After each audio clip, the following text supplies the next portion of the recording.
लोग कहते हैं द्वारपालों ने धक्का दिया आदि, कुछ नहीं हुआ ऐसा। सुदामा जी ने जाकर के द्वारपालों को अपना परिचय दिया और परिचय देकर के कहा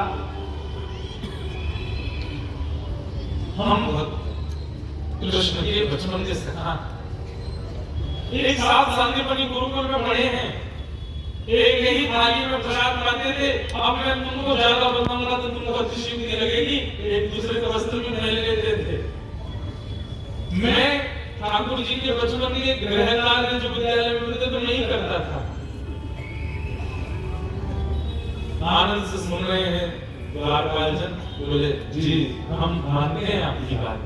बोले हम पास के ही नगर से आए, नाम हमारा सुदामा है, आप बस ठाकुर जी का दर्शन करा दो, वो अगर वो अति व्यस्त हो बस यही से दिखा दो, हम उनकी झलक देखकर के वापस चले जाएंगे, पत्नी की सौगंध पूरी करने आए, हमारी आवश्यकता नहीं कि हमको समीप ही जाना, दूर से दिखा दो। पर सुदामा जी व्याकुल भी है दर्शन करने के लिए, लेकिन बोलते भी जाने के लिए दूर से दिखा दो। द्वारपालों ने कहा आप विराजिए महाराज, ये सब संतों की अभी जमात बैठी है या राजाओं की जमात बैठी है, सबसे मिलेंगे ठाकुर जी, पर हम आपका संदेश एक बार पहुंचवा देते हैं अंदर। वहां तो इतने लोग बैठे हैं, किस मिले ठाकुर जी। विभिन्न जाकर के द्वारपालों ने ठाकुर जी को सबके बारे में बताया, वहां के राजा आए हैं, वहां के राजा आए हैं, वहां के राजकुमार आए हैं, वहां के संत आए हैं, वहां के पुजारी जी आए हैं, वहां के ये आए हैं, सबका बताने लगे। ठाकुर जी प्रसाद बनाते बनाते सुन रहे हैं। ठाकुर जी ने सबको बैठा हुए तो तभी द्वारपाल बोला भगवान एक ब्राह्मण भी आया है, पतला दुबला ब्राह्मण, सामान्य से धोती, तन की हड्डियां भी नहीं जा सकती हैं, इतना पतला है, और ललाट का तेज देख करके लगता है कि परम ज्ञानी। अपने आप को आपका बाल सखा बोलता है। बाल सखा तो ठाकुर जी और भी नहीं जानते, सब आपको अपना बाल सखा बोलते हैं, ये भी अपने आप को आपका बाल सखा बताएं। शांतिपनी गुरुकुल में आपके साथ पढ़े थे, कहते हैं आपका गृह कार्य वो ही करते थे, ठाकुर जी की भोजन की गति धीरे होती जा रही, कहते हैं कि आपका गृह कार्य वो ही करते थे, ये भी बता रहे थे कि एक दूसरे के वस्त्र भी पहन लेते थे। ठाकुर जी को संकेत तो लग रहा है, जिससे प्रभु किया था एक बार, लेकिन कोई तो नहीं आया था। द्वारपालों ने कहा उन्होंने अपना नाम सुदामा बताया है और आपके बचपन के सखा। सुनते ही ठाकुर जी स्तब्ध हो गए, और भोजन नहीं दिख रहा है, रोटी नहीं दिख रही है, नेत्र भंग हो गए, समस्त स्थितियां याद आ गई। जब ब्रज के अत्यंत महकाल में मैं था, उस समय एक ही सहारा था मेरे पास, सुदामा, जो ब्रजवासियों का अभिनय मेरे सामने करता था, मेरे गृह कार्य करता था, लेकिन नहीं शांतिपनी उपाध्याय जी नहीं मुझे रंजना देते, मेरे सब कार्यों को पूर्ण करने वाला, गुरुकुल का भोजन अच्छा नहीं लगता था तो छुप करके मेरे लिए प्रसाद बनाता था, वो सुदामा जी। बोले सुदामा जी है, हमने उनको बैठा दिया है, उनकी इच्छा नहीं थी कि आपको खिड़की से दिख जाए तो देख के चले जाएं। ठाकुर जी बोले खिड़की से दिखाओगे मुझको? उसी समय हमने बात को दूर किया और ठाकुर जी चले नहीं, दौड़े हैं वहां से, मेरे सखा सुदामा आए। अरे नगाड़े बजाओ, सहनाइयां बजाओ, मंगल गाओ, पुष्पों बरसाओ, मेरे सखा सुदामा आए हैं द्वार पर। दौड़ते हुए आ रहे हैं, यहाँ पर कुछ मंत्री, संतरी, सैनिक, द्वारपाल सब दौड़ रहे हैं, सब बना गया द्वार पर। आज इतने वर्षों के काल में 100 वर्ष हो गए बालिका आयु में ठाकुर जी को ऐसी उत्सुकता व्याकुलता किसी ने नहीं देखी। रुक्मणी जी को पता चली, रुक्मणी जी की दौड़ी है, मित्रविद्या की दौड़ी है, कालिंदी की दौड़ी है, सारी पटवानियां दौड़ी है, कौन आया द्वार पर जिसके लिए ठाकुर जी जा रहे हैं? ठाकुर जी की मालाएं टूट टूट के गिरती जा रही है, मुकुट नहीं गिर पड़ा है, बाजुएं नहीं पड़ी है, नेत्रों से केवल अश्रुधार गिर रही है। मेरो सुदामा आए हुए, मेरो सुदामा आए हुए, मेरो संपूर्ण ब्रज आए हुए, मेरो सखा आए हुए, मेरो सदस्य आए हुए। द्वार पर पहुंच गए ठाकुर जी, पतले दुबले नींद से श्री सुदामा जी महाराज खड़े। ठाकुर जी ने जैसे सुदामा जी को देखा, सुदामा जी ने ठाकुर जी को देखा, दोनों के नेत्र भर आए। दौड़ करके ठाकुर जी ने श्री सुदामा जी को अपने अंक पर बिठाया और ऐसे रस्ते अंक में भरा कि घोड़ी के अगर ठाकुर जी नहीं छोड़ेंगे तो श्री सुदामा जी ठाकुर जी एक ही हो जाएंगे। पतले दुबले से श्री सुदामा जी को अंक पर भर लिया। बीच बीच में अपने हृदय से दूर करते हैं, फिर सुदामा जी के रूप को देखते हैं, फिर हृदय से लगाते हैं, फिर दूर करते हैं, फिर देखते हैं, फिर हृदय से लगाते हैं। सबके नेत्र सजल हो गए, लेकिन कोई समझ नहीं पा रहा है कि इस व्यक्ति में ऐसी क्या विशेषता है जिसके लिए ठाकुर जी ये लीला कर रहे हैं। भगवान ने स्तन पर हाथ रखा, नेत्रों से अमित अश्रुधार गिर रहे हैं ठाकुर जी और प्रसन्न मुद्रा में कभी कभी नाचने लग जाते हैं सुदामा जी का हाथ पकड़ करके, कभी चलने लगते हैं, कभी फिर रोक करके हृदय से लगा लेते हैं। फिर सुदामा आए हो, रुक्मिणी देखो मेरे जैसा का सुदामा आए, अरे मंत्री जी देखो ये सुदामा जी आए, सबको परिचित है।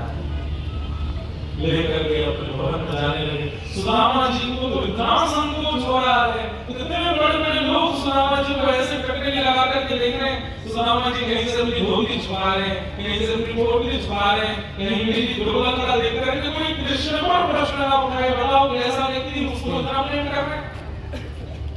अरे सुदामा जब चावल मांग कर ले आए तो एक से किसी से वस्त्र भी मांग कर ले आते, मुझसे तुम सखा दिया, बीच से वस्त्र तो पहने आते। ऐसा संकोच सुदामा जी को हुआ है। ठाकुर जी को सब पता चल रहा है कि सुदामा जी अत्यंत संकोच में हैं, लेकिन ये ठाकुर जी का स्वभाव है। जब कोई व्यक्ति अत्यंत संकुचित होता है तो ठाकुर जी उसके संकोच को ऐसे दूर करते हैं। सुदामा जी को लेकर के गए, मंत्री आदियों ने भगवान के सिंहासन के बगल में एक छोटा चांदी का सिंहासन रखा। सुदामा जी के लिए उस आसन बिछा दिया, परादी लगा दी, सुदामा सखाए भगवान के बैठेंगे। भगवान का शासन पढ़ना हो यहाँ से, बोले वो आपके साथ हम उनके लिए बताइए ना, मैं देता हूँ। आसन लगाया, जिस सिंहासन पर स्वयं जगत नियंता जगदाधार हमारे गंभीर सुदामा जी बड़ी व्याकुल बोले, लाला मैं आपका अधिकारी नहीं हूँ। बोले बैठ जाइए, हमें पता है आपका अधिकार क्या। उन्होंने जो इशारा किया, जल्दी पाप को लेकर के आओ, जल लेकर के आओ, अक्षत चंदन लेकर के आओ। सब पटरानियां दौड़ रही हैं, सब सामग्रियां इकट्ठी कर रही हैं और सुदामा जी बस नीचे सर झुकाए अत्यंत संकोच में बैठे। जैसे ही चरण उठा करके प्राण में रखने लगे, सुदामा जी बोले, लाला मैं इतनी मेरी श्रेणी नहीं है, तुम ऐसा मत करे। ठाकुर जी बोले, क्या श्रेणी है मुझे मत बताओ, रखिए यहाँ पे चरण उठा करके जैसे बात करो, चरणों की ओर देखा, जगह जगह घाव हो रहे हैं, जगह जगह पर कांटे लगे हैं, जगह जगह से स्थिति विचित्र हो रही है। देख सुदामा की दीन दशा, करुणा करके करुणा निधि में, पानी भरा को हाथ छुओ नहीं,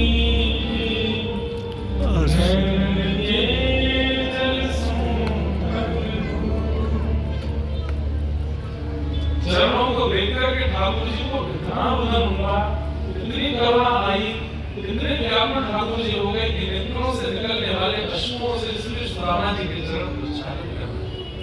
रुक्मिणी जी हाथ में बांध लिए खड़ी रही, आवश्यकता नहीं पड़ी नेत्रों के जल से सुदामा जी के चरण धो। परंतु भगवान का स्वभाव अति मधुर है, आप विचार नहीं कर सकते, वो आपको प्रदान कर देंगे ठाकुर जी। बस कोई भावना लेकर के ठाकुर जी के पास पहुंच जाए। श्री सुदामा जी महाराज के चरण धोए और चरण धो करके चरण के जो प्रक्षालित जल है ठाकुर जी अपने मुंह में पान करने लगे। देख करके सुदामा जी को अत्यंत और ज्यादा संकोच में आ गए, दौड़ करके तुरंत हृदय से लगा, लाला ये सब मत करे, बोले पवित्र हो जाएंगे हम। रुक्मिणी सारा जल इकट्ठा करो, सबको ले लो और पूरी द्वारिका में इसको छिड़काव करवा दो, हमारी द्वारिका पवित्र होनी चाहिए। ऐसे महापुरुष स्नान चाहिए, हमारी द्वारिका पवित्र होनी चाहिए। सब लोगों के नेत्र सजग हो गए और सब सुदामा जी को अब प्रेम भरी दृष्टि से देखने लगे। निश्चित सुदामा जी श्रेष्ठ है, तभी ठाकुर जी इतना मंगल कर। भगवान सुदामा जी नीचे बैठ के अपनी गोद में चरण रख के सुदामा जी की वार्ता कर रहे हैं। कैसे हैं आप? सुदामा जी लाला जी को तो बता कैसे हो? अच्छा ये बताओ आपका ब्याह हो गया? सुदामा जी बोले लाला हाँ मेरा ब्याह है क्यों? दो भतीजे भी हैं तेरे? अच्छा मेरे भतीजे भी है क्या? बोले हाँ। मुंह को नहीं बुलाया ब्याह में? लाला अब तो इतना बड़ा आदमी है, माँ हमारा ब्याह तो ऐसा हो गया कि बाराती सब लोग भोजन पाएंगे, जो रात को नहीं 3 दिन भूखे रहे, इतनों की भोजन ना हो कि हम पा सके। अब तो बुलाते तेरे संग में आप भी घोड़ा मारते करते व्यवस्था। मैं लाला पहले तो संकोच में ना बुलाया, तेरे नाम से पत्रिका लिखी और वहीं अपने घर के मंदिर में कर दी, यहाँ ना भेजी, क्योंकि यहीं आ गए हो तो कैसे करूँगा व्यवस्था। अच्छा लाला मेरी बात छोड़, तेरे को ठाकुर जी बोले यही मत पूछो। ना लाला बता देते हैं तो मैं ढूंढूं को चोरी तेरे काज बता देते हो बिहार हो। ठाकुर जी बोले हो गया हमारा। अच्छा भाभी कहाँ है? ठाकुर जी बोले अभी मिलाना ने फिर बैठे हो ससुराल ना मुझे भाभी को मिला दे, भाभी देखूंगा मैं कैसे भाभी आई है। हमारे मां गुरु में बैठो बैठो योग कर तो जैसे नाई होगी तो बड़ी बड़ी आंख होगी ऐसी तो ध्यान करूंगा ख्याल तो सही कैसी है। अच्छा विराज आप मुझे सब इशारा से आ जाओ सभी लाइन लगाओ। मैं रुक्मणी प्रणाम। सुदामा जी अच्छा जी रुक्मणी जी मैं जामवती प्रणाम करेगा। मैं सत्य भामा, मैं मित्रविंदा, मैं कालिंदी, मैं लक्ष्मणा करते करते करते सुदामा जी सबको आशीर्वाद देते जा रहे हैं। 500 पत्नी प्रणाम करेंगे भगवान। एक आध घंटा है कि सुदामा जी ने कमर पकड़ी सभी अपनी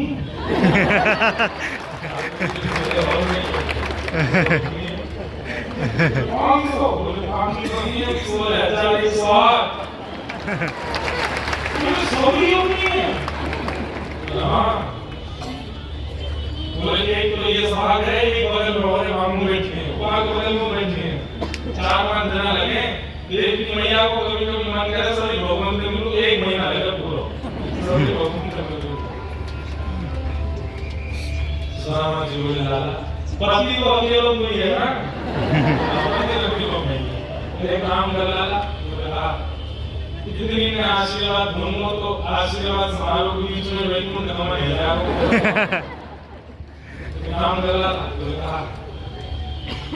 पत्नी अगर कोई प्रणाम नहीं कर पाए तो आपको पति अगर प्रणाम कर ले तो पति को प्रणाम करने को मिले, तू मैं प्रणाम कर ले तो आशीर्वाद दे। और ये पहली बार घटना घटी है द्वारिका में। 16,000 पत्नियां सामने खड़ी हैं और सबके मध्य में श्री ठाकुर जी खड़े होकर के एक दूसरे का जैसे स्पर्श कर लेते हैं, अभिषेक के पीछे खड़े होते हैं, सब लोग हाथ लगा लेते हैं। ऐसे सब पत्नियों ने ठाकुर जी का स्पर्श किया और श्री ठाकुर जी 16,000 पत्नियों से नम्रता साष्टांग श्री सुदामा जी को और श्री सुदामा जी महाराज ठाकुर जी को आशीष प्रदान करते हैं। लाला अब मैं आशीर्वाद और क्या है जाने नहीं बहुत है लाला वैसे तो पूरा विश्व दे लो, पूरे विश्व को तो बंदी है तो हजार इस बार तो बहुत छोटी रकम। लाला ऐसे आनंद करे, ऐसे सुख करे, कोई तो दिक्कत नहीं हो। अच्छा भाभी ने मेरे का चाह भेजो। सुदामा जी को अब संकोच हो गया, ये पोटली तो नहीं देनी, पर ठाकुर जी ने छीन ली। पोटली खोल करके जैसे पाने लगे, पोटली देख करके ठाकुर जी समझ गए कि सुदामा जी के पास कुछ भी नहीं है अपना। भगवान ने कहा इंद्र की संपत्ति में सुदामा को देता हूं, पूरे का जितना साम्राज्य है सब सुदामा जी के नाम करता हूँ। सुदामा जी का साम्राज्य पूरे जैसा होगा। तीसरी मुट्ठी चावल खा के ठाकुर जी कहना चाहते थे कि मैं लक्ष्मी को ही श्री सुदामा जी को अर्पित करता हूँ। रुक्मणी जी ने हाथ पकड़ा, बोले कृपा करो, हमको क्या बोले जब हमको आपकी सेवा में रहेंगे। ठाकुर जी ने इस प्रकार सुदामा जी पर कृपा की। सुदामा जी लौट कर वापस गए तो देखा मंदिर भवन बन चुके थे। सुशीला बढ़िया चटकदार कपड़े पहन करके बढ़िया सौंदर्य आदि पहन करके घूम रही थी। बच्चे आदि सब आनंदित हो गए। परंतु इसको आप ये मत सोचिए कि भगवान ने वैभव दिया, नहीं। ठाकुर जी जब प्रसन्न होते हैं सब कुछ दे देते हैं। सबसे बड़ी बात ठाकुर जी आनंद देते हैं, वैभव की बड़ी बात नहीं। छोटे घर में रहने वाले भी कई बार आपको आनंदित दिखेंगे, बड़े घरों में रहने वाले डिप्रेशन की गोली खाते हैं।